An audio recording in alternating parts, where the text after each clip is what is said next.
안녕하세요. 어머님들 표정들이 왜 이렇게 딱딱해요? 제가 여기까지 와가지고 이게 단상이 저희 사이를 갈라놓고 있어서 그런가 본데 이게 또 뭐 TV 녹화 형식이다 보니까 어쩔 수 없이 이제 꽃과 같이 이렇게 하게 됐네요. 자, 저는 일단 처음에 뭐 시작을 이렇게 했는데 이렇게 작동하는 건가요? 맞네요. 네. 자, 저는 이시안이라고 하고요. 혹시 뭐 검색을 해보시거나 그러셨어요? 성의가 없으시네요. 네. 네, 저는 네이버 같은 데 검색하면 생각보다 되게 유명합니다. 되게 비웃으시는 그런 느낌이신데, 네, 되게 이제 한 2005년, 2006년서부터 제가 여러 가지 것들을 많이 해가지고 그런 것에 많이 걸릴 거예요. 근데 이걸 검색하실 필요가 없으시면 제가 한번 요약해드리면 여기 그 PPT에 이제 보이는 그런 자료들이 있죠. 변호사, 판사, 검사, 뭐 그다음 고위공무원, 외교관, 기술공무원, 그 다음에 공무원도 있고요. 의사, 치과, 한의사, 약사도 있고 대기업 직원이나 공공기업 직원 등등. 이게 뭐 같아요? 직군이요? 네. 근데 이 가운데 무언가 우리 아이가 이 가운데 하나 됐으면 좋겠다는 것들이 거의 있죠. 네, 굳이 빼자면 과학자, 의사도 있네. 과학자라든가 이런 거 빼고는 웬만하면 다 있을 거예요. 그렇죠? 얘네들이 다 제 제자예요. 그러니까 저한테 배우는 친구들은 주로 이런 애가 됐고요. 그러니까 내가 배운 애가 이런 애가 된 게 아니라 이런 것들을 하기 위해서 필요한 시험들이 있거든요. 그 중간 과정에서 가령 뭐 변호사나 판사, 검사가 되려면 로스쿨에 가야 된다거나, 그렇죠? 예. 고위공무원이 되려면 행시를 준비해야 된다거나, 아니면 저기 대기업 직원만 돼도요. 요즘에 이제 여러 가지 그 단계들의 전형들이 있잖아요. 어머님도 이제 얼핏 들어봤던 사트라든가 이런 것들 있죠. 예. 제가 그런 걸 다 가르치거든요. 면접하고 막 그런 것들이 있죠. 예. 그런 것들을 가르치기 때문에 제 제자들은 어떻게 생각하면 저는 엘리트 마스터라는 엘리트들을 만드는 그런 사람이라는 평을 듣는데, 그럴 수 있는 이유가 이거죠. 지금 여기서 이 사람들이 되려면 정량평가가 아니라 정성평가로 바뀌어 있기 때문이에요. 정량평가가 뭐고 정성평가가 뭐게요? 죄송합니다. 제가 알려드려야 되는데 감히 질문을 했군요. 네. 정량평가는요, 점수예요. 너는 몇 점을 받은 아이니? 이거예요. 우리 학생들로 치면요, 수능 점수. 넌 몇 점짜리 아이니? 이게 정량평가거든요. 근데 정량평가를 가져와 보라고 하니까 이 친구들이 정말 시험을 잘 보는 기술들을 익혀가지고요, 수학을 잘하는 게 아니라 수학 시험을 잘 보는 거예요. 영어를 막 회화를 할 수 있는 정도가 아니라 영어 시험을 되게 잘 찍는 거예요. 그 대표적으로 토익 같은 거 있죠. 이게 연예인이 나와가지고 뭐 TV 광고에서 토익은 기술이야 이러잖아요. 물론 느낌이 다른 걸 압니다. 제가 하는 대사는. 예. 토익은 영어가 아니래잖아요. 기술이래잖아요. 예. 시험 보는 기술이라고 이렇게 광고에서 말할 정도로요. 이러다 보니까 아니 이게 점수를 2점수 받는 인간이, 그러니까 뭐 토익으로 치자면 토익 900점 받는 사람이 영어를 잘하는 사람인가 하면 그렇지 않았더군요. 근데 기업에서는 영어를 잘하는 사람을 뽑고 싶은 거지 토익을 잘 보는 사람을 뽑고 싶은 게 아니잖아요. 네, 그러다 보니까 이건 아닌데 토익 안 가져도 될 것 같은데요? 라고 말하기 시작했어요. 이번 연도만 봐도 이번 연도 SK나 롯데 이런 데만 해도요, 영어 점수 쓴 난이 없어요. 입사 지원서에. 우리 시험 볼 때 뭐 취업할 때 영어 되게 중요하다고 알려져 있잖아요. 토익 이런 거. 예, 쓰는 난이 없어요. 근데 이게 여기만 그치는 게 아니에요.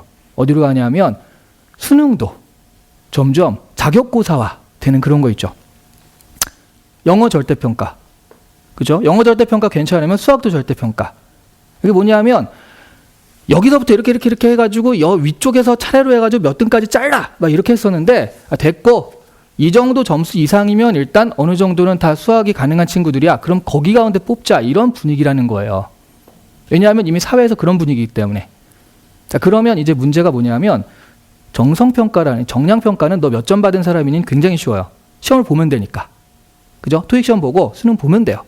정성평가는 뭐냐면 너는 어떤 사람이니? 너는 어떤 사람이야?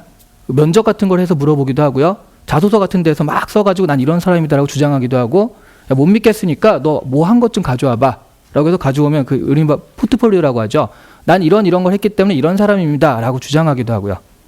이게 정성평가라 어렵죠. 아이들은 이런 거죠. 자기도 자기가 어떤 사람인지 몰라요. 근데 막 그 입학사정관 면접관들이 앉아가지고 넌 어떤 사람이야? 글쎄요. 너 몇 점 받았어? 아, 저 이거 수학 몇 점이고 영어 몇 점이면 자신 있게 얘기할 수 있거든요. 아, 물론 자신 없게. 자신 있게 그 몇몇 잘한 애들이고, 되게 자신 없지만 그건 분명하죠. 나는 몇 점 받은 사람이에요. 분명한데 넌 어떤 사람이니? 내가 너를 왜 뽑아야 되지? 라는 걸 할 때 자기도 몰라요. 자, 이런 거. 그러니까 이 정성평가라는 건 나는 이런 사람이고 그래서 여기에 맞으니까 나를 뽑아야 된다라는 것들을 여러 가지 형태로 시험을 하는 건데, 지금 제가 말한 이 엘리트가 되려면요, 그런 시험들 다 거쳐야 돼요. 이미 2004년 5년서부터 지금까지 해가지고 이런 시험들이 다 그렇게 바뀌었어요. 그래서 어떤 결론이 나냐면, 벌써부터 결론 얘기하면 안 되는데, 정성평가에 강한 친구들이 결국 사회 엘리트로 자라게 됩니다. 근데 대학은요, 결과적으로 뭐냐 하면 정량평가는 잘 몰라. 근데 뭐냐 문제냐면 우리 대학 출신들이 사회 엘리트가 많이 되는 게 좋은 거예요. 취업도 많이 하고 하는 게 좋은 거죠. 그러니까 우리 대학에서 교육을 되게 잘 시켜가지고, 야, 이 친구들은 꼭 뭐 행정고시를 패스하게 만들어야겠다, 이렇게 생각하지 않거든요. 어떻게 생각하냐면 행정고시 패스할 만한 사람을 뽑아야겠다, 이런 엘리트가 될 만한 사람을 뽑아야겠다 라고 해서, 한마디로 점수 잘 받는 사람이 아니라 이제는 이 사회에서 원하는 인재는 이런 건데, 그러면 이런 사람이라는 건 결국 이런 류의 사람을 얘기하는 거 아니냐? 그러니까 뽑을 때도 그렇게 뽑자 라고 해서 바뀌고 있는 거예요. 그래서 지금 어머님들 대학 갈 때 그때랑 지금이랑 너무 다를 거예요. 그 대학의 어떤 입시라든가 이런 것들이 굉장히 다를 거죠. 왜냐하면 조금씩 그렇게 바뀌어왔기 때문에. 근데 아직도 사회가 이렇게 가는 거에 비해서 좀 덜 떨어지게, 되게 이상한 말이네요. 좀 덜 느리게, 그러니까 느리게 가고 있거든요. 사회가 이렇게 바뀌는데 여기는 천천히 따라가고 있기 때문에, 그래서 지금 우리가 사회에서 이런 사람들을 원한다를 알면 대학에서 앞으로 어떻게 바뀔 것이다를 알 수가 있는 거죠. 그걸 제가 한마디로 표현하자면 정성평가. 네. 자, 그래서 오늘은 그 정성평가를 하는데 그럼 어떤 사람들이냐를 일단 체크해 보는데요. 대학의 변화라는 걸 일단 생각을 해봤죠. 자, 이게 뭐죠? 최근에 되게 인기 있는 예능들이죠. 예능들 해가지고 탁 하는데, 뭐 냉장고를, 우리 집 멀쩡한 냉장고를 부탁한다든가, 아니면은 오늘은 뭐 먹을까? 사실 우리 어머님들 늘 하는 고민이잖아요. 이런 것들을 이 남자들이 와가지고 오늘 뭐 먹지를 고민한다든가, 이런 것들 요즘에 유행하는 예능들이에요. 한마디로 요리하는 남자들. 보니까 뭐 여러 가지 예능들에서도 계속 이렇게 본격적으로 안 하더라도 그냥 셰프들 나와가지고 게스트하고 막 그러잖아요. 그게 무슨 의미예요? 왜 갑자기 지금 이런 셰프들이 나와가지고 요리하고 막 이런 것들을 하고 있는 걸까요? 죄송합니다. 자꾸 제가 질문을 던지네요. 알려드려야 되는데. 네. 이런 거죠. 요리하는 남자가 유행하는 이유는요, 되게 간단해요. 1인 가구 때문이에요. 지금 대한민국 1인 가구가 25%, 30%라고 말하는 사람도 있고요. 어느새 반이다, 50%가 1인 가구다라고 말하는 사람도 있어요. 근데 여기 이 요리들을 보면 대부분 짧은 시간 안에 집에 있는 걸 가지고 하는 거잖아요. 딱 해가지고 하루 동안 불린다든가 이런 거 없잖아요. 그렇죠? 그러니까 간단하게 밤참으로 간단하게 먹을 수 있는 1인 가구들을 위한 요리다라고 보시면 되겠고요. 또 혼자서 라면 먹다 처량하니까 이거 보면서 맛있겠다 하면서 보는 그런 것들. 사실은 1인 가구의 그 영향을 굉장히 많이 반영하는 거예요. 근데 여기서 또 하나 생각할 게 이거죠. 여기 요리사들이요, 물론 이제 유럽에서도 배워서 오고 벨기에에서 배워서 오고 그런 사람도 있는데, 이런 사람들이 또 인기를 끈단 말이죠. 그 이연복 셰프 같은 경우는 이제 많이 알려져 있잖아요. 16살 때부터 배달로 시작해가지고 정말 뭐 배우지 않고 그냥 이거 해가지고 한 사람이잖아요. 거기서부터 주방까지 한 사람이고, 홍석천 같은 경우는 사실은 다른 걸로 많이 알려져 있죠. 예. 근데 그런 좌절을 딛고서 어쨌든 원래부터 요리하거나 그런 건 아닌데, 그래서 이제 먹고 연예인의 길이 끊겼어. 내가 커밍아웃 하니까 연예인의 길이 끊겼어. 먹고 살아야겠어. 라고 해가지고 자기가 정말 밑에서부터 그 요리 하나하나 해오면서 그 이태원을 장악하기 시작을 한 거고요. 지금 뭐 이태원에만 레스토랑이 뭐 10개? 뭐 이렇게 있다고 그러죠. 네, 이태원 유지란 말도 하고요. 그리고 저 김풍 작가 같은 경우는 작가잖아요. 이미 그 웹툰 작가예요. 요리랑 관계가 없어요. 근데 이 사람들은 지금 TV에서도 굉장히 활발하게 요리로 활동을 하고 있죠. 그 무슨 얘기냐면 이 레스토랑 미슐랭 가이드에 오른 이 레스토랑 셰프가 와가지고 요리 이런 것이다 하는 게 아니라는 거예요.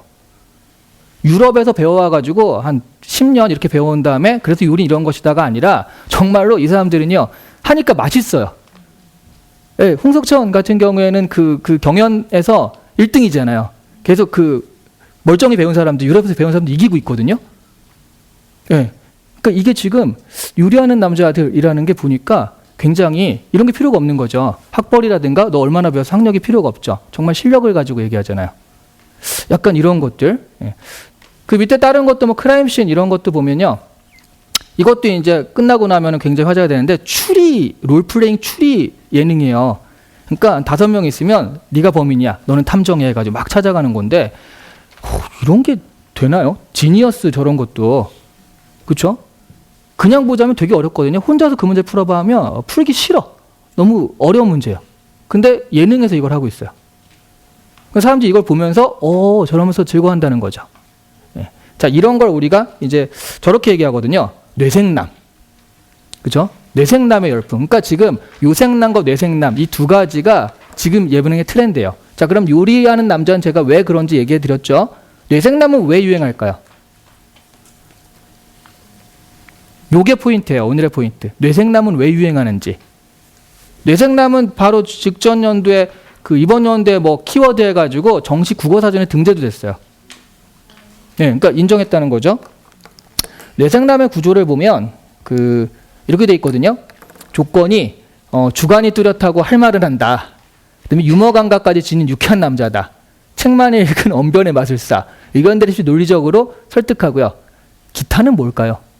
어쨌든 이런 것들을 뇌생남의 조건이라고 해서 한마디로 똑똑하고 똑부러지게 말 잘하는 사람, 자신의 의견을 딱 이런 사람들은 이제 뇌생남이다라는 식으로 놓고 있거든요. 오늘 이쯤에서 하나까지 생각할 게 있습니다. 뭐냐면요, 뇌생남 전에 있었던 비슷한 말이 있어요. 뭘까요? 자꾸 물어보네. 버릇이 돼가지고. 예. 뇌생남 전에 있었던 비슷한 말. 엄친아. 그렇죠? 엄친아. 또 엄친아 요즘 그런 말 잘 안 쓰이죠? 그게 또 무슨 차이일까요? 엄친아와 뇌생남의 차이가 있을까요? 있어요. 있어요. 어머니도 지금 얼핏 생각해도 엄친아와 뇌생남의 차이.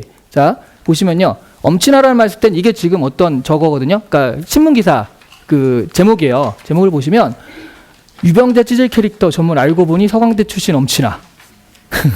찌질 캐릭터. 우월여자 손동훈 청주대학교 교수 아버지 엄친아 인증. 라디오스타 이재원 가구회사 창업자 아들 엄친아 인증. 남편 김중혁 훈훈 외모 플러스 엄친아 스펙의 화제. 이게 신문기사만 뽑아온 거거든요. 엄친아가 주로 어디에 붙는 거예요? 그러니까 학벌, 재력, 집안 이게 붙는 게 엄친아예요. 그러니까 여기는 딱 보면 이 친구들 자체도 물론 엄친아라고 했을 때 이 친구들도 똑똑하겠죠. 근데 이제 주로 학벌 좋다라고 했을 때 우리가 엄친아, 그 다음에 근데 집안도 빵빵해? 그런데 잘생겼어. 엄친아인 거죠. 예. 근데 뇌생남은 그런 개념이 없어요. 이 친구는 서울대니까 뇌생남이야. 이런 개념이 없어요. 서울대니까 엄친아일 가능성은 있는데 서울대니까 뇌생남일 가능성은 반드시는 아닌 거죠. 그렇죠? 이게 무슨 뜻이게요? 엄친아에서 뇌생남으로 바뀐다는 게 바로 그거예요. 그러니까 학벌, 스펙 같은 것들은 이제 그걸로 너를 평가하는 시대는 지났다는 거죠. 그게 아까 얘기했던 정량평가. 너 몇 점 받은 사람이니? 너는 학교가 어디니? 이런 걸로 이 사람을 평가하는 시대는 이미 지났다는 얘기예요. 이미 엄친아 얘기 안 하거든요. 뇌생남. 당신이 똑똑한 사람이다가 훨씬 중요한 거죠. 그렇죠? 네가 똑똑하니까 내가 인정해주마. 그래서 엄친아에서 뇌생남으로 바뀐다라는 얘기는 실제로는 아까 그 요리하는 남자들도 그렇고요. 자신의 실력이 더 중요하다는 얘기예요. 자신 실력이 훨씬 더 중요하다. 이런 개념으로 지금 사회가 바뀌어가고 있어요. 근데 안타깝게도 이제 그 학교에서는 그걸 좀 못 따라가는 경향이 있는데 그래서 우리가 이런 얘기를 스펙추얼이라고 하거든요. 많이 들어보셨죠, 요즘에. 스펙추얼. 예.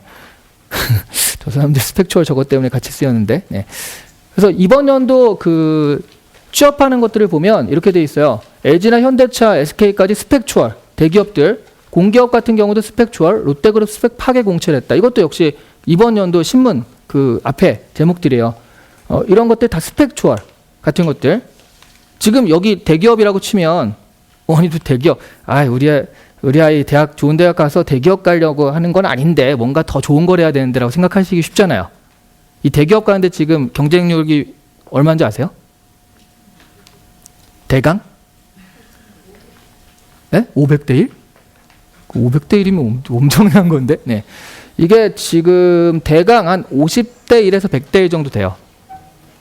그러니까 대기업에 들어가려면 50대 1, 100대 1을 뚫어야 된다는 얘기 뭐냐면요. 지금 아이들이 판반에 몇 명 정도 있죠? 3, 40명 있죠. 그럼 전교로 치면은 그 같은 학년에 한 3, 400명 있을 거 아니에요. 50대 1이라는 건 전교 5, 6등까지만 대기업에 입사가 가능하다는 얘기예요. 50대 1이라고 하면. 전교 5, 6등. 예. 이게 지금 그래서 아주 난리인 거죠. 대기업에 들어가기 위해서 되게 난리인 건데. 자, 그런데 여기서는 의외로요. 지금 토익 안 봐요. 학점 괜찮아. 너 학교 안 봐. 뭐 어떤 데는요. 아예 이런 데도 있어요.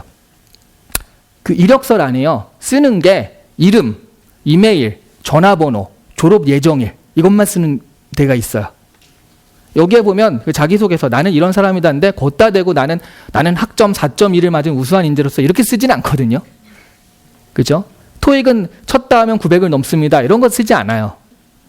그러니까 말하자면 이런 것들을 자랑할 곳이 없어요. 이미 바뀌었어요. 사회에서는.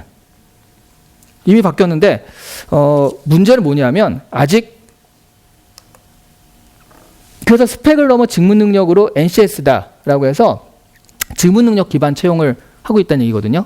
사회에서 이제 주로 원하는 인재는 직무 능력을 기반으로 한 너는 뭐를 잘하는 사람이냐 이런 것들. 가령 나는 마케팅에서 지원을 하게 되면 난 정말 그 학교 앞에서 포장마차를 해봤다는 거야. 토스트 같은 거 해가지고 2학년 때 포장마차를 해가지고 탁 해가지고 망하긴 했는데 근데 한 6개월 동안 재밌게 잘했고 이런 경험을 통해 가지고 나는 이런 식의 어떤 자신감을 얻었다. 이런 사람을 저는 언어 연수 갔다 왔고요. 영어는 몇 점 나왔고 학점은 이렇게 됐고 집하고 도서관만 왔다 갔다 한 아주 그 우수한 인재랍니다. 라는 사람과 비교해서 어떤 사람을 뽑느냐라고 했을 때 결국 기업에서 돈을 벌어다 준 사람은 포장마차를 했던 친구라는 거예요. 그렇죠? 그게 우리 어머니들 아시잖아요. 수시 정시해가지고 수능 보는 사람과 뭐 포트폴리오 하는 그런 것들의 차이잖아요. 그렇죠? 예. 근데 사회에서는 이런 걸 좀 심하게 지금 빨리 가고 있어요. 근데 대학은 어떻냐라고 한다면 아직은 그게 겉모습만 딱 이렇게 좀 그런 거지 뭐 수시 포트폴리오 해서 경험이나 이런 거 중요시한다라고 하는 거지 실제로 안으로 들어가면 그렇냐라고 한다면 아직은 그렇진 않죠. 그렇죠? 결국 공부 잘하는 애들이 좀 더 유리하게 되어 있는 건 사실이에요. 어쩔 수가 없고. 그래서 대학이 언제까지 그럴 수 있냐 약간 어려운 자료가 나오는데 어머니들은 이게 되게 심각한 겁니다. 근데 보세요. 우리가 대학생을 할 때는요. 지금 초등학교 학생 수 지금 2014년 8월 통계인데 이걸 보시면요. 2014년에 8월에 초등학교 학생 수가 270만 명이에요. 전국적으로. 그죠? 그럼 한 학년에 어느 정도 되는 거예요? 50만 명 좀 안 되죠. 한 45만 명 정도? 한 학년에 45만 명. 6개로 나누니까. 근데 어머님들 초등학교 때를 보면 언젠가요? 죄송합니다. 이게 나이를 쓱 이렇게 할 수 있는. 처음에 70년, 80년은 아닌 것 같고 70년대를 보면 570만 명이 초등학생이었어요. 그렇다는 얘기는 저 때는요. 한 학년에 90만 명 정도 있다는 얘기거든요. 반으로 뚝 줄은 거죠, 지금. 반으로 뚝 줄은 거예요. 그럼 지금 대학생들은 어디냐라고 하면 대강 한 언제쯤 되려나? 2000년도? 2000년대 초등학생이었던 친구들이 지금 대학생이 되어 있겠죠. 그렇죠? 그럼 저 때만 해도요. 400만 명 정도니까 저 때만 해도 한 70만 명? 그렇죠. 한 70만 명 정도가 한 학년에 있었단 말이에요. 근데 지금의 애들이 대학교로 올라가면 45만 명이 돼요. 팍 줄죠.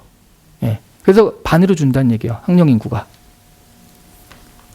더 재밌는 건 재밌진 않아요. 근데 좀 더 놀라운 건 이거죠. 졸업자가 진학자라고 해서 이제 대학에 진학하는 사람인데요. 90년만 해도요. 1990년만 해도 76만 명 정도 졸업을 했는데 그중에 진학자가 27%, 20%대였어요. 그렇죠? 근데 지금은 2014년도에 졸업한 애들을 보니까 63만 명 정도 졸업을 했는데 진학률이 70%예요. 대학에 가는 게 70%야. 그렇죠? 네. 자, 이게 뭐냐면 어머님 때의 대학생의 개념과 지금의 대학생의 개념은 완전히 달라요. 사실 뭐 70년대 대학생은요, 지식인이었잖아요. 집안에 삼촌 우리 삼촌 대학생이야 이런 거 하나 하면 대학생을 키우는 집안 해가지고 뭔가 대학생 하나 있다는 게 굉장히 뭐 집안에서 빛이 나는 반짝반짝 빛이 나는 일이었는데 지금은 아이가 있으면 대학생이 있는 거죠. 아이가 있으면 대학생이 있는 거예요. 저 70%, 30%를 생각해 보시면, 예, 그렇죠? 지금 이 자리에 나와가지고 이렇게 애들 공부시켜야지라고 생각하면서 이렇게 하시는 아이들, 그 부모님들의 자녀가 저 70% 안에 못 낄 수가 없거든요. 그럼 아이가 있으면 대학생이 있는 거예요. 자, 대학은 문제인 거예요. 뭐냐면 지금 한 학년에 7, 80만 명을 받을 수 있을 정도를 해도 70%, 그러니까 70%가 저렇게 진학을 해도 지금은 대학에서 수용이 가능하다는 얘기잖아요. 진학을 했으니까. 근데 저 대학은 거의 그대로 있는데 아이들이 반으로 줄어요. 그러니까 대학이 지금 난리인 거예요. 그러니까 막 보면 대학에서 뭐 구조조정이네 인문학의 위기 어쩌고저쩌고 이런 얘기 많이 들리잖아요. 신문에서. 그게 왜 나오는 거냐? 이런 것 때문이에요. 가만히 있으면 대학은 되게 힘들어져요. 힘들어질 수밖에 없죠. 2020년, 2030년 되면 뭐 사실 뭐 이런데 그러니까 딱 들어봐서 거기 어디 있는 대학이야? 라고 해서 존재감이 좀 없는 대학들 같은 경우는 살아남기가 힘들어지는 거예요. 아이들은 선택적으로 난 대학은 가는데 어느 대학을 갈 것인가 이렇게 고르게 되는 그런 시대가 올 수밖에 없는 게 지금 이 학령 인구를 보시면 그래요. 그래서 어머님들도 그렇고요. 어머님들도 우리 시대의 대학생, 나 때의 대학생이라는 개념을 이 아이들한테 적용하니까 되게 이제 다른 거를 가지고 지금 적용을 하시는 거거든요. 근데 지금도 대학생 되려면 대학생이라는 개념은 이런 거고 그 또 우리 어머님 때는 대학생의 낭만이 있었잖아요. 대학교 가면 뭐든지 다 해결되는 그런 때 살도 빠질 것이고 남친 여친도 저절로 생길 것이며 막 젖과 꿀이 흐르는 땅 뭐 이런 게 이제 대학 생활이었는데 지금은 애들 들어가자마자 다 진학을 하잖아요. 그러니까 이게 고등학교 다음 단계인 거나 마찬가지예요. 네. 그렇게 되니까 되게 이제 개념이 좀 달라졌어요. 그래서 어머님들이 생각하는 그 대학생의 개념을 가지고 우리 아이들한테 적용을 하게 되면 한마디로 이제 과거의 틀을 가지고 지금 미래를 사는 애들한테 적용하게 되니까 문제가 생기는 거죠. 네. 이런 식의 지금 방법. 그래서요. 이걸 합치면 이런 거죠. 대학 가는 거 자체는요. 이제는 누구나 가는 거고요. 그렇죠? 우리 어머님들한테는 어느 대학에 가느냐가 되게 중요하잖아요. 그렇죠? 근데 또 앞에 우리가 했던 걸 생각하면 엄친아 그런 거 이제 됐고 뇌생남 너 자체가 돼야 돼. 요리 벨기에에서 배웠어? 됐고 이 요리 맛있어? 이거라는 거죠. 그러니까 대학에 가는 거 이제 다 가는 거야. 근데 어느 대학에 가느냐 그럼 중요하겠다 생각하시겠지만 앞으로 사회는요. 어느 대학도 필요 없어요. 너는 괜찮은 사람이야? 당신은 어떤 사람입니까? 이게 훨씬 더 중요해진다는 얘기죠. 이미 사회에서는 그렇게 하고 있거든요. 근데 왜 이게 우리 대학에서 좀 늦게 가느냐? 바로 지금 대학을 보내는 어머님, 아버님 세대가 대학생이란 개념이 이렇게 박혀 있기 때문에 지금 바뀐 대학생의 개념을 적용을 아직 못하는 거예요. 근데 대학은 그렇게 하려고 하거든요. 앞으로를 보니까. 그러니까 자꾸 문제가 생기고 뭐가 어긋나고 그런 거죠. 그게 어떻게 어긋나냐면 이런 거죠. 중앙대학교가 요즘에 구조조정 때문에 한참 말이 많잖아요. 그래서 하다가 이제 감정이 격해가지고 막말했다가 이사장 막 사퇴하고 난리도 나잖아요. 자, 이런 것들을 보시면, 그러니까 구조조정 때문에 지금 난리인 게 왜냐? 서로 생각이 달라요. 생각이 다른데 이 생각들이 어떻게 다르냐면 뭐 이렇게 땡땡 하고 했지만 행정부 총장 해가지고 딱 하니까 찾아보면 나오겠죠. 네. 대학에 등록금을 지급하기 학교 측 입장이에요. 자기 미래에 대한 진로가 불투명하다면 대학에서도 이에 대한 어느 정도 책임을 져야 할 거라고 생각한다. 그러니까 구조조정을 통해서 괜찮은 애들만 받고 괜찮은 애들만 내가 취업을 시키는데 최선을 다하겠다. 이런 개념이라고 보시면 되거든요. 이 괜찮으라는 게 이런 거죠. 철학과 됐어. 철학과 받으면 취업 안 돼. 그러니까 차라리 무슨 콘텐츠학과 이런 걸로 해가지고 좀 있어 보이게 만든 다음에 철학을 가르치긴 하지만 그냥 철학 자체로 끝나지 않고 그 철학을 현대사에 어떻게 적용할 것인가까지 해서 응용식으로 가르쳐 보겠다. 이런 개념이거든요. 그랬더니 이제 그 교수들 입장에서는 이런 거죠. 취업을 중심으로 대학을 개편하는 것과 취업이 중요하다는 것과 너무나 큰 차이가 있다. 취업을 중심으로 하는 거 우리도 괜찮다. 그죠? 네. 근데 취업만 하는 건 좀 문제가 있다. 그죠? 취업이 중요하지만 그렇다고 대학을 취업학원으로 만들 수는 없는 거죠. 라고 말했다는 거예요. 근데 여기서 제가 또 하나 드릴 말씀은 이거죠. 왜 취업학원이 아닐까요? 생각해 보세요. 지금 고등학생의 70%가 진학을 하고 그리고 앞으로는 대학이 줄어드니까 거의 돈만 있으면 100%가 진학을 하는 게 대학이다. 그러면 여기서 취업을 안 가르치면요. 그러니까 여기서 그 상아탑이라는 개념 있잖아요. 상아탑, 진리의 상아탑. 그거 자체가 이미 현실과 동떨어진 고고한, 동떨어지는 그렇고 현실에서 떨어진 고고한 어떤 학문을 탐구하는 그런 느낌이에요. 그 어원 자체가. 그러니까 현실과는 좀 유리돼서 학문을 추구하는 건데요. 우리 애들이 45만 명, 50만 명이 거의 다 대학에 진학을 하는데 거기서 취업을 안 가르쳐요. 그럼 일은 누가 해요?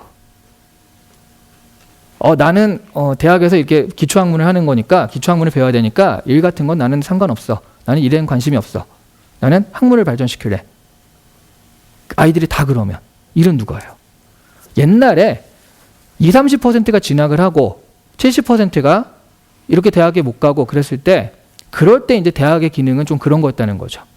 기초학문이 있어야지 그 다음에 그때 응용학문이 있고 그래야지 일에도 적용이 되니까 결국 여기서는 지금 일을 하고 또 얘네들은 그걸 앞으로 발전시키고 끌어주고 딸려가고 이런 역할들이 정확했는데 지금은 모든 애들이 대학에 딱 가는 상황에서 모든 학과들이 이건 기초학문이 중요한 거니까 이런 취업이나 이런 것들은 논할 것이 아니다 라고 한다면 일은 누가 하냐는 거죠.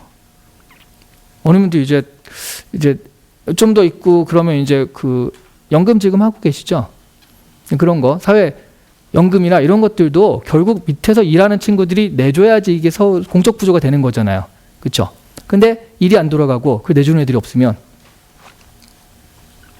그래서 이런 인식 있죠. 이런 인식이 왜 있느냐? 바로 어머님들 세대의 그런 인식 때문에 대학은 이런 것이야가 딱 박혀 있는데 아니 대학에서 취업을 가르치면 너무나 막 저급하다고 해야 되나? 이러면 안 되는 거 아니야? 대학은 뭔가 고고해야 되는 거 아니야? 라는 개념이 있으시니까 그런 건데요. 사실은 지금의 어떤 그 구조나 사회 구조나 산업 구조는 그렇진 않아요. 이런 부분을 우리가 좀 정확하게 보고 넘어가야 된다. 이런 거죠. 그래서 이게 지금 앞으로 어떻게 될 거냐면 아이고 자꾸 쓸데없는 거 눌러. 그러니까 수능서 영어 절대평가 정착된 국어 수학 등에도 도입 검토를 하겠다. 물승예고에 고3 올해도 만점 받을 1등급 술렁 이런 거 있죠. 이런 게 이제 어머님들 딱 와닿는 얘기일 텐데 대학에서는 그런 부분들 그러니까 어차피 대학에 들어가는 건 이제 굉장히 다 들어가게 돼버렸잖아요.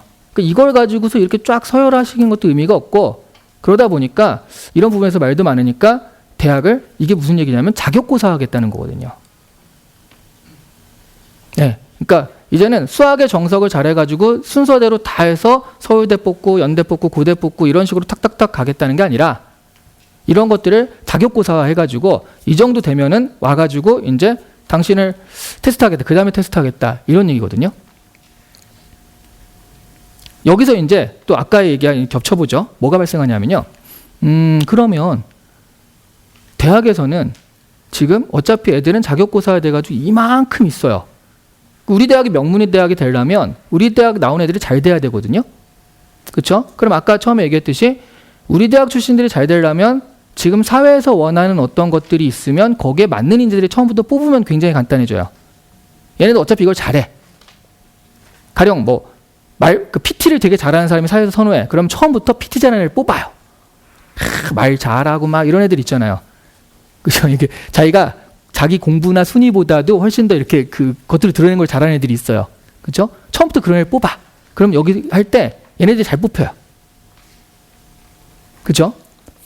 대학은 저렇게 자격고사, 이렇게 많은 사람들이 하는 거니까 자격고사 되고 그다음에 아까 말씀드렸듯이 대학에서 점점 그 학문의 어떤 기본적인 것보다는, 그러니까 대학은 이렇게 갈 수밖에 없어요. 그러니까 우리 학교를 졸업하면 취업이 되게 잘 된다. 우리 학교를 졸업하면 좀 더 좋은 일자리를 얻을 수 있다. 좋은 직업을 얻을 수 있다. 이렇게 자꾸 강조할 수밖에 없고 그렇게 교육을 개편할 수밖에 없는 거죠.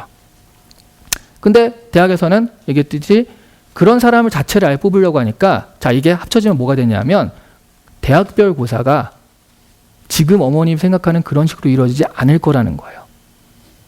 공부 잘하는 애들 해가지고 순위대로 탁 해서 대학별 고사 딱 하는 게 아니라, 말하자면 이 정도 선 안에, 그러니까 이건 다르겠죠. 서울대에서 원하는 기준과 그다음에 뭐 여기서 원하는 기준과 이런 건 다르겠죠. 근데 이 기준 안에만 들어오면 가령 우리가 3,000명을 뽑는데 기준을 한 3만 명 정도까지 이렇게 한 다음에 그 중에서 돌려가지고 괜찮은 애를 뽑는, 뭐 이런 식으로 할 텐데, 그 괜찮은 애를 뽑는 방식, 이게 뭐냐라고 한다면 아까 얘기했듯이 실력 위주예요. 그래서 되게 애매하지 않아요? 대학별 고사에서 실력 위주로 한다는 거? 그렇죠? 네. 자, 박근혜 대통령도 마찬가지로 수능 출제 해가지고 대학이 학생을 선발할 수 있는 자율권을 갖는 방안도 함께 논의할 필요가 있다. 얼마 전에 한 말이에요.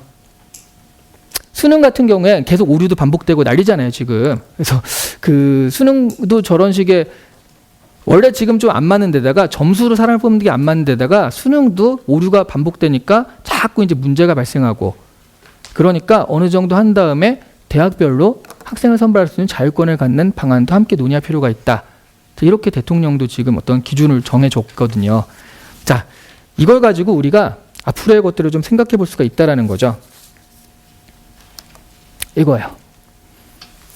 네, 제가 계속 강조했던 수능은 자격고사 될 수밖에 없고요. 그러니까 그 다음에 대학별 고사 강화될 수밖에 없다. 여기까지는 얘기했죠. 그 대학별 고사가 어머님 생각하듯이 본고사 부활 해가지고 어려운 수학 문제 풀고 그런 식으로 가지도 않아요. 왜? 사회에서 원하지 않아요. 사회에서 그런 인재를 원하지 않아. 지금 우리 다음 시간에 이제 제가 사회에서 원하는 인재들은 그럼 어떤 문제를 풀고 그 입사 과정에서 그 뭐를 하며, 행정고시 붙으면 뭐를 하며, 이런 것들에 대해서 좀 알려드릴 텐데요.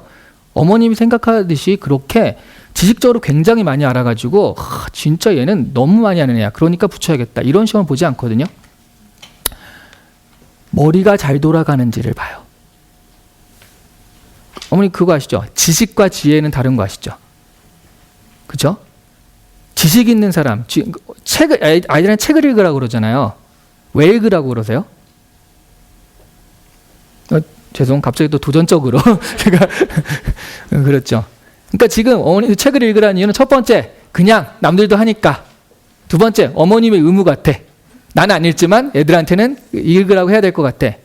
세 번째는요, 한마디로 어렸을 때 좀 아는 게 많으면 좋잖아요. 그러니까 책을 많이 읽어가지고 아는 게 많으면은 그래도 살기 편하지 않을까. 내가 못했던 걸 너라도 알아다오, 뭐 이런 것들. 그리고 사실 거의 없는데, 이런 것들은 사실 바람직한 책 읽기의 방법, 그 목적은 아니고요. 실제로는 책 읽기를 통해서 생각하는 방법을 배우는 거예요. 생각하는 방법.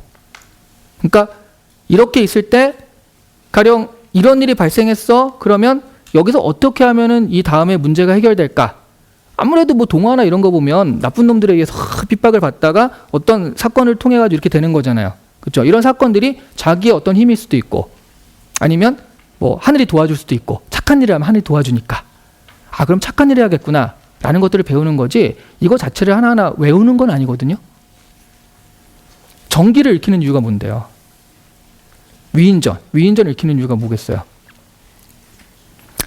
이 위인을 보고 따라하라 그런 거보다는 이 위인이 생각했던 어떤 과정이나 아니면 이 품었던 이상, 어렸을 때 했던 그런 것들을 배우라는 거지, 아니 에디슨이 알을 품었다고 너도 알을 좀 품어봐라 이런 건 아니잖아요. 그렇죠? 근데 이게 사실은 이거 약간 다른 얘기지만, 위인전을 읽힐 때는요, 한국 위인전보단 외국 위인전이 좀 더 애들한테는 이런 방향에선 좋아요. 이런 방향이라는 건 애가 중간에서 배우는 거 있죠.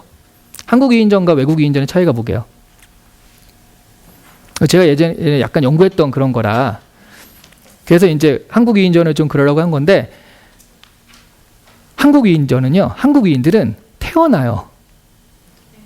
네, 태어나요. 그러니까 하늘에서 뭐가 벼락이 막 꽝꽝 치다든가 우박이 쏟아진다든가 아니면 스님이 와가지고 아이고 좋은 일이 있겠습니다 이러면서 뭔가 하늘이 이미 점재주네요. 그러니까 걔는 어렸을 때부터 골목대장을 놓치질 않거든요. 가만히 있어도 개구리가 와서 절하고 막 이래요. 근데 외국인들은 어렸을 때는 오히려 되게 멍청해요. 헬렌 켈러 성질 아주 들었거든요. 에디슨 진짜 멍청하죠. 달걀 이렇게 해가지고 이렇죠. 그 흠잡을 데가 없으니까 그 워싱턴 같은 경우에는 이거 도끼 이거 해가지고 그 거짓말한 거 갖고 계속 이제 나오잖아요. 그러니까 뭔가 어렸을 때 흠이 많아. 그런데 결과적으로 자기가 노력해서 위인이 된 사람들. 이게 외국 위인전의 좀 특징이 있어요. 그래서 어렸을 때는 오히려 보통 애들보단 떨어진다라는 개념을 갖다가 나중에는 그 자신이 극복하기 때문에 위인이 되거든요. 한국인들은 태어나기 때문에 이게 한국인전만 읽으면 엄마한테 자꾸 물어보게 되는 거죠. 엄마, 나 날 때 무슨 꿈 꿨어? 뭔가 봉황이나 이런 거 없었어? 엄마가 참새라고 하면 굉장히 실망을 하는 거야. 네. 뭔가 상스러운 기운이 있어야 되는데. 그렇죠?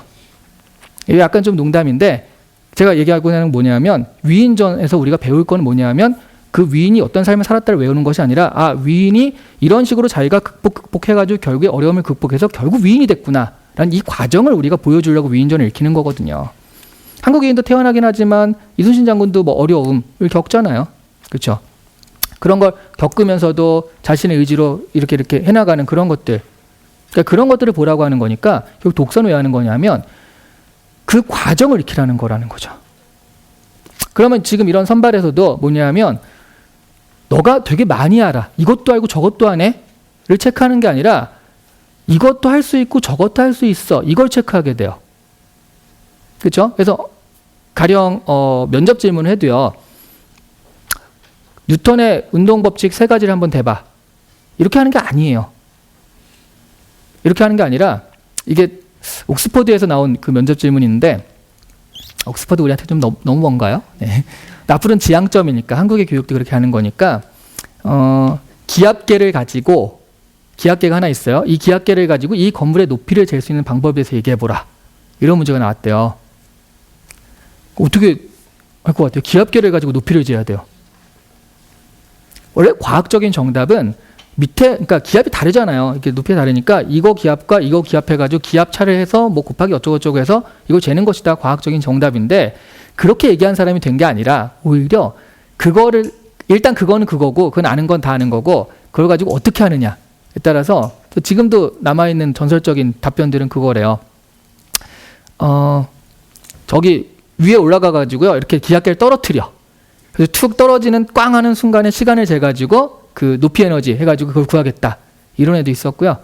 아니면 진짜로 최고의 답변은 수희 아저씨한테 기압계를 선물로 준 다음에 높이가 몇 미터냐고 물어보겠다. 이런 답변도 있었대요. 그걸 틀렸다고 할 수 있을까요? 이게 다른 거예요. 과학적으로 접근하는 것과 이게 사회적으로 접근하는 것과. 그렇죠? 이런 것들을 해서 이게 좋지 않겠습니까? 그래서 사회적으로 접근하는 거 다른 거죠. 예. 그런 거예요. 그러니까 면접 질문들이요. 지금 우리 아이들은 대답을 못 할 거예요, 아마. 어머님들 로미오는 충동적인가? 어떻게 대답하겠어요? 로미오와 줄리엣을 안 읽어보시면 대답을 못 하시겠지만 로미오와 줄리엣이 만나서 사랑하고 죽기까지 5일 걸렸어요. 5일. 미친 애들인 거죠. 이게 왜냐하면 애들의 나이가 16살 막 이래요. 뭐 그때 그것도 있다고 쳐도요. 아니 그런다고 해도 아무리 옛날이라지만 만나서 이게 목숨을 걸 정도까지 사랑에 빠지는 게 5일인 거니까 실제로 만난 건 첫 만남, 두 번째 만남 정도를 한다면 그러니까 2, 3일 안에 그 정도의 사랑에 빠져버린 거예요. 원수 집안이. 그리고 줄리엣이 막 이런 거 보니까 로미오가 막 죽고 막 그리고 결국 이렇게 하게 된 게 그 줄리엣의 친척이 시비를 걸어서 로미오가 결투를 하다 죽여버리거든요. 그것 때문에 더 멀어져서 자 이런 상황에서 로미오는 충동적인가 물어봤어요. 충동적일 수밖에 없죠. 그렇죠? 왜요? 아니 그냥 읽으면 충동적이잖아. 자 한국 애들이 이렇게 답할 수밖에 없어요. 다른 생각을 안 하는 거야. 생각해. 그러니까 오히려 미션을 줘야 돼요. 로미오는 충동적이지 않다라고 생각해서 한번 변론을 해봐라. 이렇게 미션을 줘야지 그나마 잠깐만 뭐가 있을까 이렇게 생각을 하게 돼요. 근데 이게 우리 그 문제 풀 때도 나왔던 그런 얘기들인데 사랑은 원래 그런 거 아니에요? 그렇죠? 사랑은 원래 충동적이게 사랑하는 거지 이게 사실은 계획적으로 해가지고 몇 월 며칠 몇 시쯤에 사랑에 빠져야지 이런 건 아니잖아. 그렇죠? 그 원래 사랑이라는 속성이 충동적이라면 충동적인 건데 원래 그렇게 번쩍하고 불꽃이 튀는 건데 그게 번쩍하고 불꽃이 튀었다고 얘는 되게 충동적이다라고 한다면 이거는 좀 너무 몰아붙이는 거 아니냐 라는 식으로 생각을 해볼 수도 있다는 거거든요. 다른 식의 생각들. 자, 이런 것들이 지금 사회에서 원하는 어떤 요건이다라는 거죠. 자, 대학에서는 지금 성적 좋고 수능 점수 좋고 반에서 1, 2등 하고 그런 사람들을 되게 원하는 것 같은데 근데 사실 지금 어머님들이 바로 하는 게 아니라 지금 여기 모이신 어머님들 가운데서도 뭐 아이가 초등학교도 있고 고등학교도 있고 다양하게 있잖아요. 고등학교에 있지만 또 밑에도 있고 그죠? 다양하게 있잖아요. 그리고 또 더 중요한 건 이거예요. 지금 고3이어도요. 그 내년에 대학생이 돼도요. 걔가 사회에 가면은 또 몇 년이 지나요. 대학생에서 사회에 올라가서 사회에서 하려면 또 몇 년이 지나요. 남자애들 같은 경우는 군대도 있기 때문에 6, 7년 있다예요. 그럼 지금 사회가 원하는 인재도 사실은 아니야. 6, 7년, 10년 있다 사회가 원하는 인재인 거예요. 그건 뭐냐면 이렇게 지식적으로 무장하고 많이 알고 수능 점수 잘 나오고 토익 점수 높고 이런 인재가 아니라 방금 했던 이런 얘기들, 이런 제가 얘기했던 옥스퍼드나 캠브리지의 면접 문제 같은 경우 이런 문제들은 지금 애들은 못 풀지만 얘네들은 얘기를 한단 말이죠. 왜냐하면 생각의 과정들, 그러니까 결과가 이거야 라고 해서 외워온 게 아니라 과정들을 가지고 얘기를 한 거기 때문에 이게 한국 교육은 되게 문제가 이거죠. 점수를 매겨야 되잖아요. 짧은 시간 안에 많은 애들을 효율적으로 가르쳐야 되니까 객관식이 되게 좋고요. 점수를 계속 매겨서 평가해 준 다음에 피드백 받고 평가해 준 다음에 피드백 하면 애들이 빡 해가지고 되게 열심히 해요. 그렇죠? 그러다 보니까 평가에는 반드시 뭐가 있어요? 정답이 있어요. 그렇죠? 그리고 원래 우리가 좀 결과지향적인 게 있어. 한국인들은. 그래서 과정은 됐고 결과가 좋으면 일단 다 좋아. 끝에만 좋으면 와 잘했다 이렇게 되는 거예요. 그래서 오디션 프로 같은 데 보면 그 한국 애들은 막 결국 결승에서 떨어지고 그러면 되게 2등이잖아. 되게 잘한 거잖아요. 그래도 막 울어요. 외국 애들 보면 하이 축하하면서 되게 축하하죠. 되게 걔네들 딱 봐도 오디션 즐기는구나라는 그런 느낌이 나잖아요. 과정 중심과 결과 중심의 차이거든요. 아무리 과정이 좋으면 뭐야? 결과에서 안 좋으면 나는 내 인생은 아닌 거야. 이렇게 생각을 해버리니까. 이런 게 어디서부터 비롯되느냐? 정답이요. 그래서 학부모들이 아니라 학생들이요.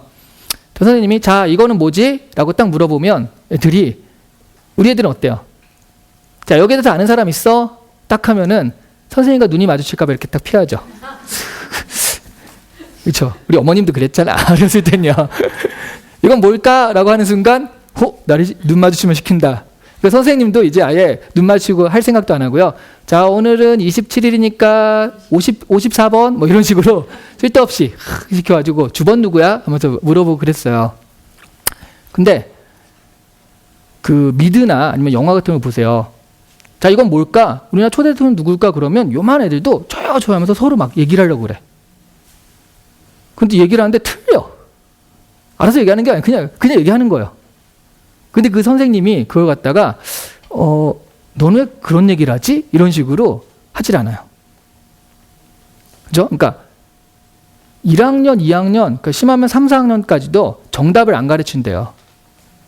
네 얘기도 참 훌륭하구나. 네 얘기도 좋다라고 이렇게 인정을 해준다는 거죠. 근데 계속 그러면 안 되잖아요. 그래서 4학년, 5학년 때쯤 돼서 그것도 훌륭하지만 사실은 거기에는 이런 것도 있단다라는 식으로 가르치기 시작하는 게 그런 거고요.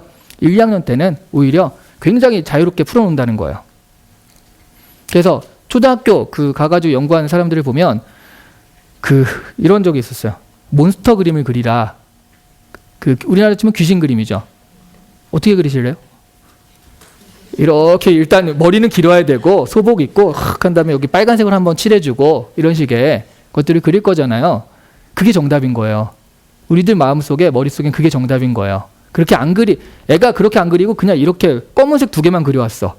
그럼 어머님들 선생님은 무슨 생각이 들겠어요? 이 집안에 무슨 문제가 있는 앤가? 이런 생각이 들겠죠. 예. 왜냐하면 우리한테는 정답인데 얘는 정답을 얘기하지 않았어. 그 자기가 정답이 아닌 것도 몰라. 그럼 뭐가 문제가 있는 애인 거예요. 근데 미국 초등학교 교육은 미국 초등학교 교육이 반드시 옳다는 건 아니지만 이게 2개가 갖고 오잖아요. 아, 이게 너의 몬스터구나. 예. 왜냐하면 내가 제일 두려워하는 귀신이 이거야. 그럼 얘한테 그게 제일 두려워하는 귀신이 이거 맞거든요. 그렇죠? 그러니까 정답이 없는 거예요. 그러니까 몬스터 그림은 이거다라고 보여주지도 않고 나중에 이게 맞았다 틀렸다 얘기도 안 해. 아, 이게 너의 몬스터구나. 이렇게 인정을 해주는 거거든요. 그럼 애들은 결과에 집중하는 게 아니라 과정들. 나는 이래서 이게 제일 무서워요. 과정들에 대해서 얘기를 하기 시작하고 그런 생각들을 하면서 이런 것들이 과정 중심이 돼버리는 거고요.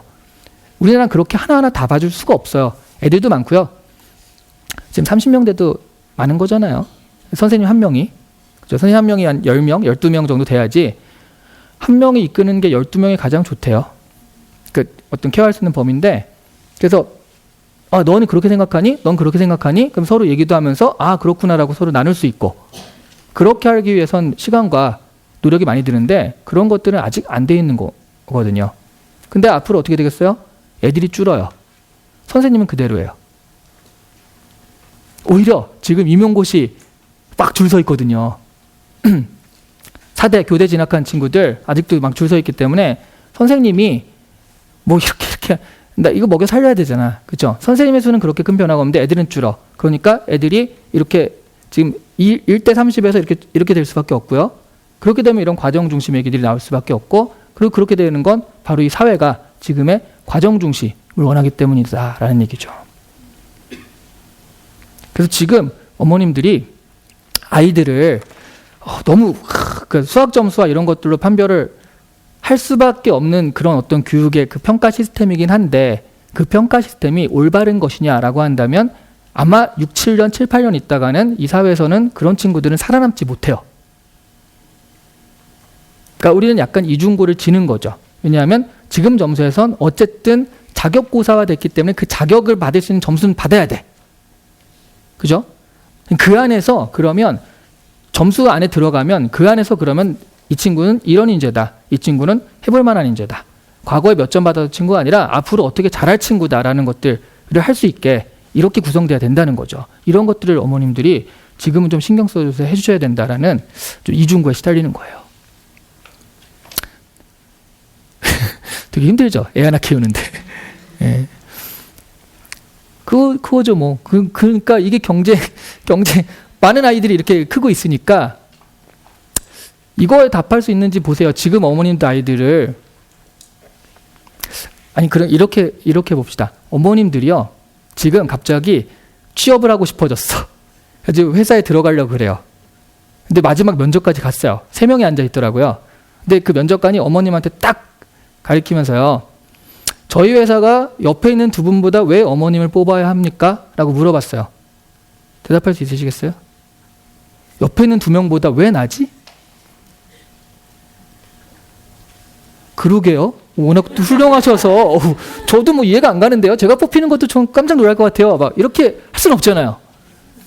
여기서 내가 나를 뽑아줘. 난 이 회사 되게 잘 맞아. 라고 갔으니까. 그렇죠? 그러면 분명하게 이 사람들보다 난 이거 잘합니다. 가 있어야지 내가 지금 나도 설득이 안 되는데 어떻게 내가 면접관을 설득을 해요? 그렇죠? 자, 어머님도 되게 힘들어요. 지금 우리 아이들이 할 수 있을까요?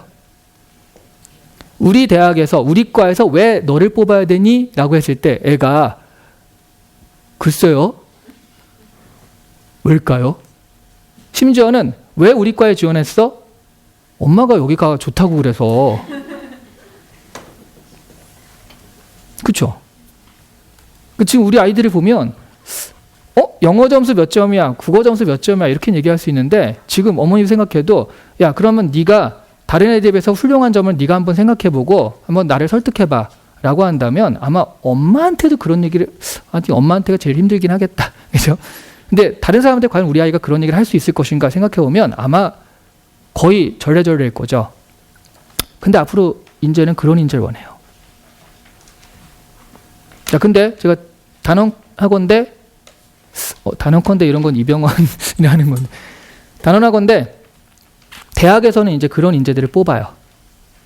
수능이나 이런 것처럼 크게는 못 뽑지만 대학별 고사에서 이제 왜냐하면 그런 사람을 사회가 원하니까 그럼 처음부터 이런 걸 잘하는 사람 뽑아야겠다라는 식이라는 거죠. 그래서 꼭 말을 잘하는 애가 아니라 나는 이러니까 청산 뉴스로 말만 잘하는 게 아니라 생각의 과정들이 살아있고요. 왜 그렇게 얘기했지라고 했을 때 이러해서 이렇습니다라고 얘기할 수 있는 친구, 이런 친구들을 뽑는다는 거고요. 지금 현재로서 우리가 그런 걸 가르칠 수 있는 거는 뭐 사실은 독서를 통해 가지고 이렇게 스스로 깨달아라라고 하는 건데 그렇게는 어렵잖아요. 그렇죠? 그러니까 그런 방향의 연습들을 지금 좀 시키실 필요가 있다라는 거죠. 지금 어머님들의 생각으로 그러니까 지금의 현재의 관점으로 미래를 재단하지 마세요. 근데 몇몇 어머님들은 내가 살았던 과거의 관점으로 미래를 재단하고 있어. 정말 말도 안 되는 거고요. 지금 해도 미래는요 바뀌어요. 바뀔 수밖에 없어요. 어머니 당장에 그 무인 자동차 2017년부터 상용화될 거잖아요. 2020년에는 많이 보급된다고 그러죠. 그러면 어떤 직업이 없어질 것 같아요? 네? 그렇죠. 바로 대리운전부터 나오고, 의외로 보험. 그렇죠. 이게 사람이 내는 오류보다 기계가 내는 오류가 적어질 때 이런 게 들어가는 거니까 실제로 그런 돌발적인 사고가 별로 안 일어난다는 거예요. 그러니까 뭐 그렇게 위험하지 않은데 뭐하러? 이런 식의. 그러면 과연 그때 이런 것이 유용할 것인가? 그리고 지금만 돼도요, 그러니까 자동차를 기계과에서 다룬다라고 생각을 하잖아요. 근데 사실 이 자동차 지금 2015년, 16년 막 이런 최신차를 사보면 이게 자동차야, 스마트폰이야 하는 생각이 들 정도로 복잡하잖아요. 그렇죠? 가기만 하면 되는 거 왜 이렇게 많아? 이거는 그럼 기계가 아니라 전자장치 아니에요? 기계 덩어리가 아니라 전자 덩어리 아니에요? 그렇죠? 그럼 이건 기계과가 아니라 전자과에서 다뤄야 되는 거 아니야? 바뀌어요. 지금 생각하는 그런 것들이 이제 바뀐다는 거예요. 네. 자, 그래서 어머님들이 생각하는 그런 것들, 그래서 지금 제가 대학은 이렇게 사람들을 원하고, 그다음에 사회에서는 이렇게 원하고, 아이들은 그러나 여기에 멈춰 있고 라는 얘기들을 자꾸 했는데요. 그런 것들을 우리가 모르는 게 아니죠. 왜냐하면 우리가 교육이 되게 바뀌는 것 같잖아요. 자기라면 바뀌고 뭐가 바뀌고 하는 것 같은데 방향은 있어요. 방향은 이거예요. 근데 가다가 그러니까 이렇게 있는데 이렇게 하면서 가는 거지, 방향은 이거예요. 사회가 원하는, 세계적으로도 통하는 글로벌 인재, 그 방향은 분명히 있다라는 거죠. 그렇죠? 그 방향들이 제가 얘기했던 결과 중심이 아니라 문제 해결, 과정 중심의 인재들, 그런 것들을 차곡차곡 해나갈 수 있는 인재들, 이런 사람들을 원한다, 이런 얘기고요. 그래서 그러면 우리 애들을 좀 어떻게 키워야 돼? 도대체 뭘 하라는 거야? 약간 좀 모호하잖아요. 그래서 이번 부에서는 제가 구체적인 방향성을 좀 제시해 드렸고요. 그래서 대학에서는 이럴 수밖에 없고 우리들은 이럴 수밖에 없고 방향성을 제시해 드렸고, 다음 회에서는 구체적으로 그러면 어떠한 것들을 얘기하는 건지 좀 구체적인, 그렇죠? 이게 대강 이런 건가 보다라고 해서 방향이 잡혔으면 구체적으로 이렇게 해나가는 거고, 그러니까 우리 아이는 이걸 하면 좋겠다라는 것들을 좀 알려드릴까 합니다. 재밌지 않겠어요? 네. 다음 회를 기대해 주세요라는 이런 식상한 멘트를 남기면서, 자, 일단 1부는 그렇게 마치도록 하고요. 그래서 다른 것보다 적어도 이 일부를, 그러니까 우리가 이렇게 들으신 분들은요, 적어도 한 번쯤은 앞으로 미래가 어떻게 변할까, 우리 아이가 살 미래는 어떻게 변할까, 이게 아이를 위한 진정한 내가 할 수 있는 일이다. 애는 아직 어려가지고 잘 모르거든요.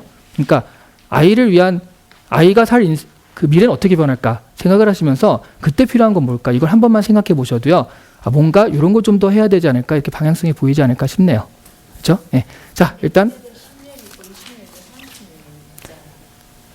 좀 이따가 하고요. 1부는 이렇게 일단 마무리하도록 하고요. 우리 다음 시간에 구체적으로 다시 한번 만나 뵙도록 하겠습니다. 자, 일단 여기서 1부는 마치도록 하겠습니다. 감사합니다.